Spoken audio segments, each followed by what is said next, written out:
FSN Radio. It's all about what's next. Go to financialsurvivalnetwork.com and sign up for your free weekly newsletter. You'll also get 3 free reports. The Financial Survival Network. It's all about what's next.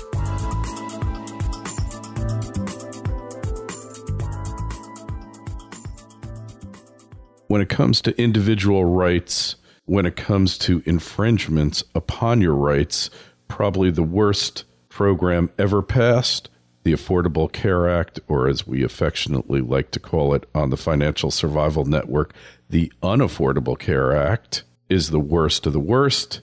And that's why we've got Dr. Yaron Brook on with us from the Ayn Rand Institute of Individual Rights to talk about it. Dr. Brook, welcome back. Thanks, Kerry. Thanks for having me on. And it should be the Unaffordable Uncaring Act, because you don't get care and you can't afford it. That's for sure. And look at those people who've come out and said, I've got terminal cancer, I've got an awful disease, and this law is preventing me from getting any kind of humane treatment. And then they get attacked by the government, by the shills of the administration, that they're lying. I mean, isn't this disgusting? Oh, absolutely. But this is typical of kind of the leftist tactics with regard to these things. They lie, and then they attack anybody who is trying to advocate for the truth. They don't. What they don't want to do, what they don't want anybody to discover, is their real goal and their real motivation, and that goal and motivation has nothing to do with curing disease or making us healthier or helping us out in terms of healthcare. So they try to hide the fact that what they want is equality, and if that equality means that we all, have awful healthcare, but we all have it equally, that's exactly, at the end of the day, that's exactly what they want. That's exactly what motivates them. So they don't want people to discover that, and they'll lie in order to hide the truth. And by any measure, this thing has been an unmitigated disaster, from the website to the cost of coverage to just about any measure. And yet they're putting on a happy face saying, no, everything's fine. People are getting coverage. The website's working perfectly. And is anybody out there buying this, Dr. Brook? Well, unfortunately, there are people who are buying it. I mean, I did a debate at the University of Arizona a few weeks ago with a former dean of a medical school who was adamantly defending Obamacare. And, so it's a mitigated disaster, that is true. But again, almost all leftist policies, most statist policies, I don't want to let the right off the hook here, all statist policies are unmitigated disasters from beginning to end. Look at the war on poverty, what unmitigated disaster that has been.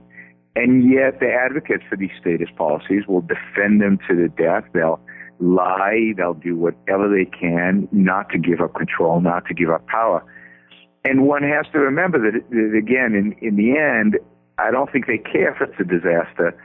The standard for what is a success and what is not a success is not our cost. It's not the quality of our health care. In some ways, it's a disintegration of the system. They are haters, and they're motivated by hate. They're not motivated by love, or they're not motivated by wanting us to be healthier and better.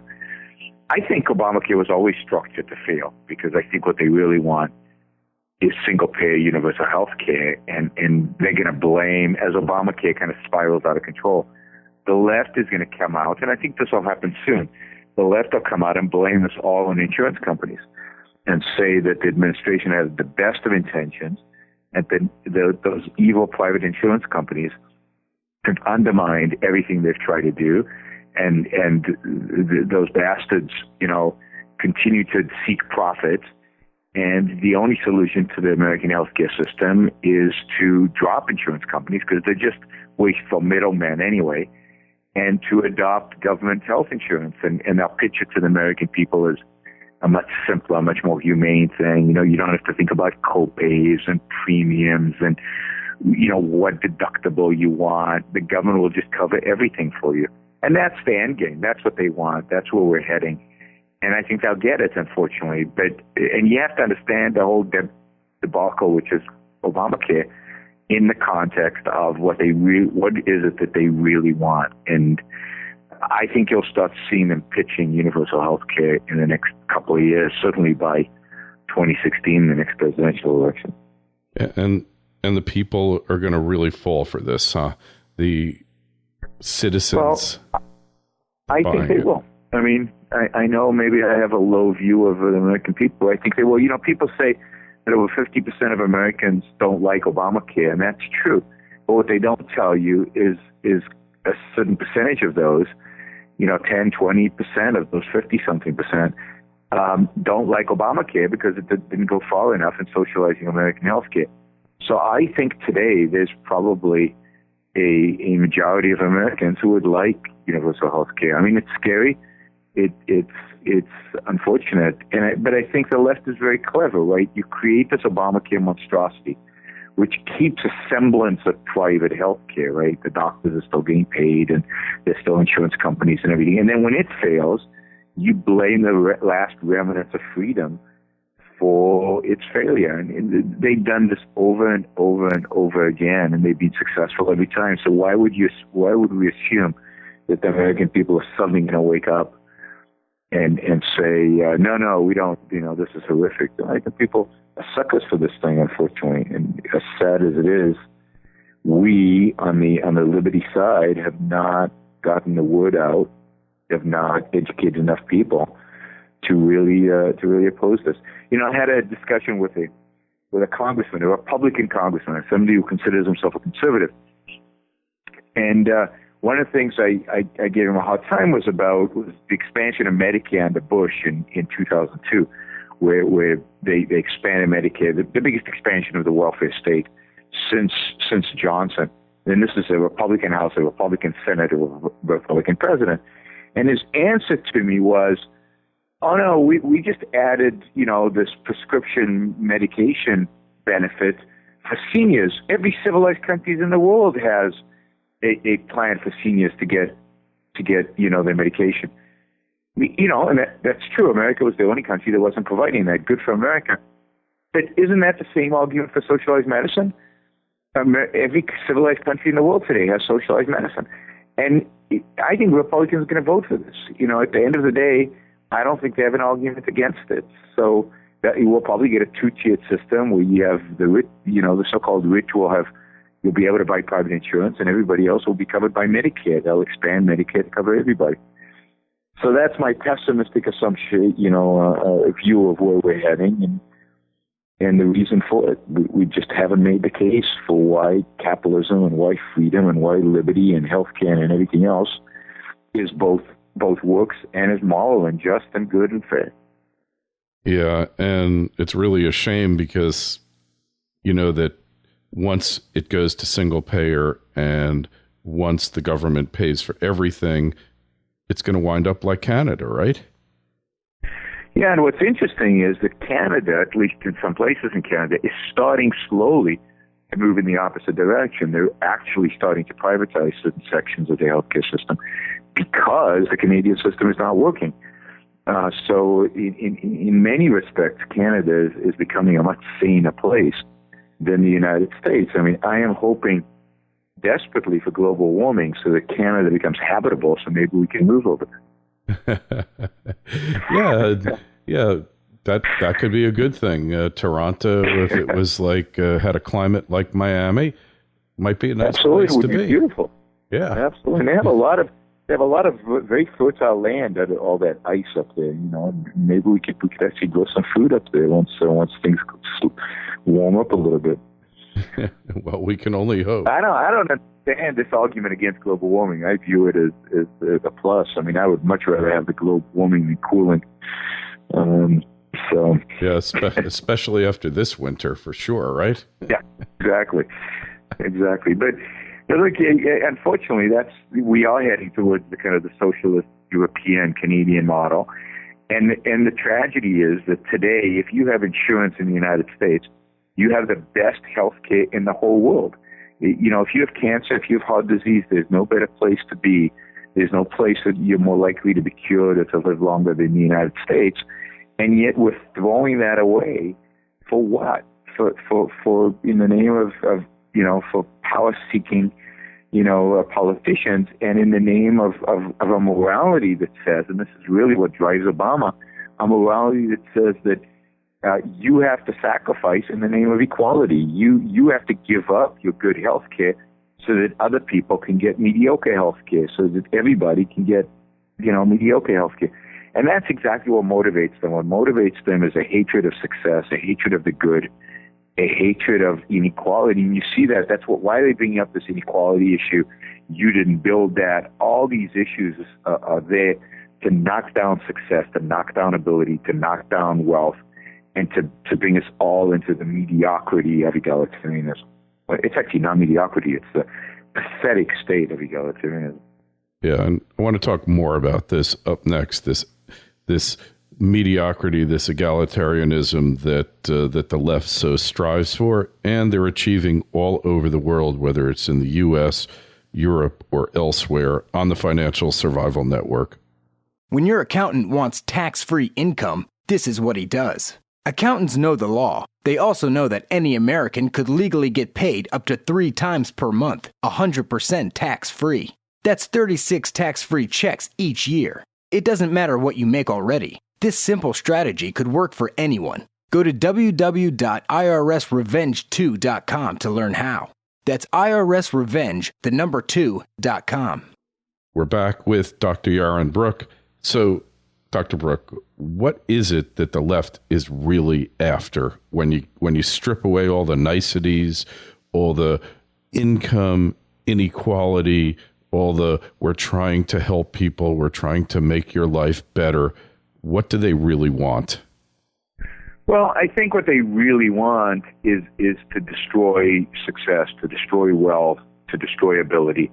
And I know it's hard for people to comprehend this because, most benevolent, good people, whether they agree with my position completely or not, but just generally good American people can't comprehend people motivated by hatred, motivated by the will to destroy. But that's what the new left, the radical left today is all about. It's a nihilistic movement, a movement that is much more focused on hatred of success than anything else. So what they want is to bring us all down. What they want is equality of outcome. But equality means the lowest common denominator. I mean, how do you make me and Michael Jordan equal? The only way to do it is to break his legs and probably have to break his arms too, because I'm such a pathetic basketball player. But that's the essence of equality. The essence of equality is in order to get everybody to be equal, you have to destroy ability. You have to destroy, those who have talent. And that's really what it's all about. It's about taxing the rich. It's taxing those who have wealth. It's about destroying the health care for those who have insurance and providing them with a lower quality product so we're all more equal, more pathetically equal, right? But the quality of everything goes down. In every realm, what they're trying to do is lower standards, and you see that in our educational system. I mean, we spend huge quantities of money on learning disabilities and kids that can't keep up, on kids that are behind, on everything like that. How much money do we spend on the geniuses, on the kids that are really talented, the kids that have real ability? They're held back. They're suppressed.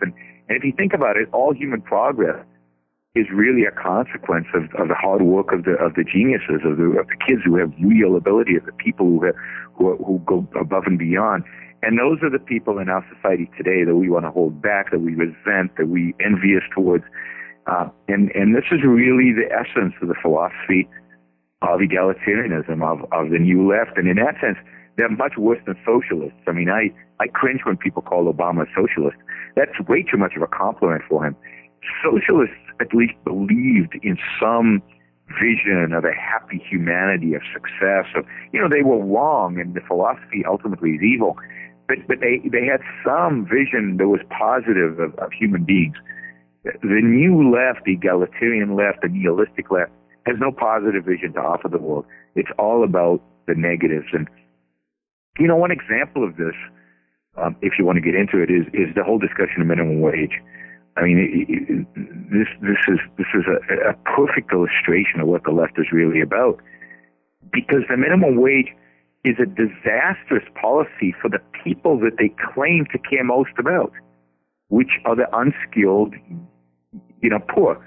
And yet what the minimum wage does, the higher you make the minimum wage, the greater the youth unemployment, the greater the unemployment among minority youths in the inner cities, the poorest of the poor, the one who suffer the most from raising the minimum wage. And if the left really cares about people, if the left really wants to help the poor, as they claim they do, the last policy in the world they would be pushing for is raising the minimum wage. Yet that's exactly what they're doing. And then you have to lie through their teeth and reinvent the science of economics in order to justify it. And I think this illustrates more than anything that they're really motivated by hatred even of the people they claim to want to help, which are the poor.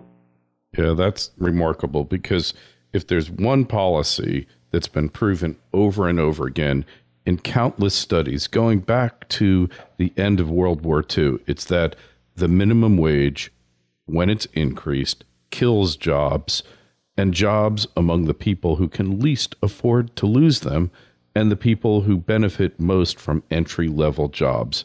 And that is young people, especially minorities, in entry-level positions. There's countless studies. You just have to go onto Google and Google raising the minimum wage job killing, and you get dozens of them. It's empirically proven. It's economics 101. I mean, this isn't hard to, when you set a price that's above the market price, you get shortages, and in this case, the shortages of jobs for lower skilled. You get automation comes in much earlier. People, entrepreneurs don't start businesses because they can't afford to hire people. The economic consequences for, again, unskilled young people are horrific. And every country that has a high minimum wage, like France, have high rates of youth unemployment. The correlation is amazingly amazing. So the fact that they would advocate for such a policy suggests, and has to suggest to people, that the left doesn't care. It doesn't. Again, it's not motivated by anybody's well-being. It really is about power, and it's about destruction. And what they're trying to do in selling the minimum wage is lie about economics. And you can see this with Paul Krugman. Paul Krugman, when he writes a textbook in economics, and he feels then obliged, to do economics, he says the minimum wage is a destructive policy. It's really bad. There's no justification for it. But then when he writes in the New York Times, when he basically is a political hack, when he's advocating for leftist policies, he's a huge fan of the minimum wage.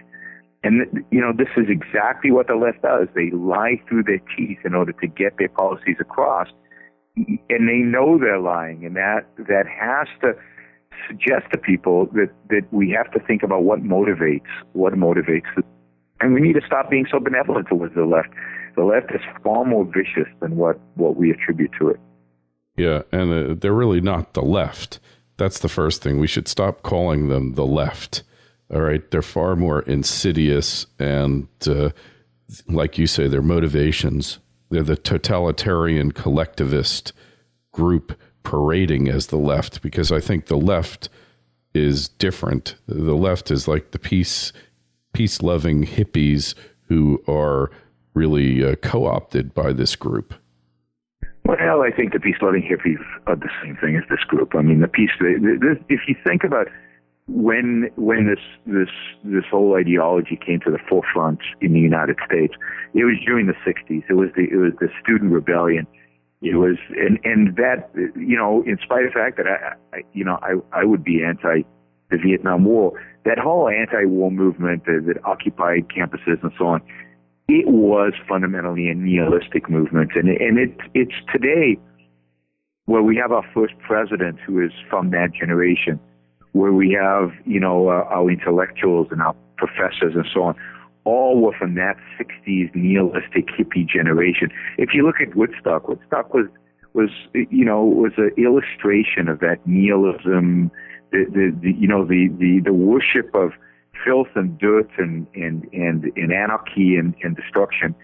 And I think I think the hippies are very much part of this leftist movement, and I think pacifism is part of this movement. I mean, pacifism is a hatred of the good, because, you know, if you believe that some people are good and some people are, you know, are worthy and other people are evil and bad, then you can't be a pacifist. You should be on the side of the good guys, defeating the bad guys. So, you know, I think you're too generous to the hippie left.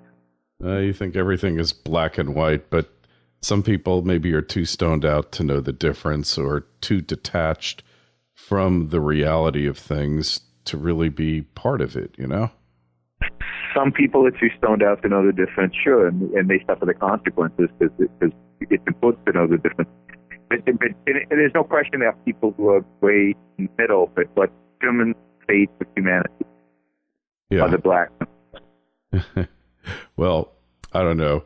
It's troubling, though, that as things get more and more black and white, there are people that do cut this collectivist, nihilistic group more and more slack. And, you know, you see it with this Obamacare and all these executive orders that really go way, way past the Constitution. They're extrajudicial, and nobody calls them on it, and they just shrug their shoulders.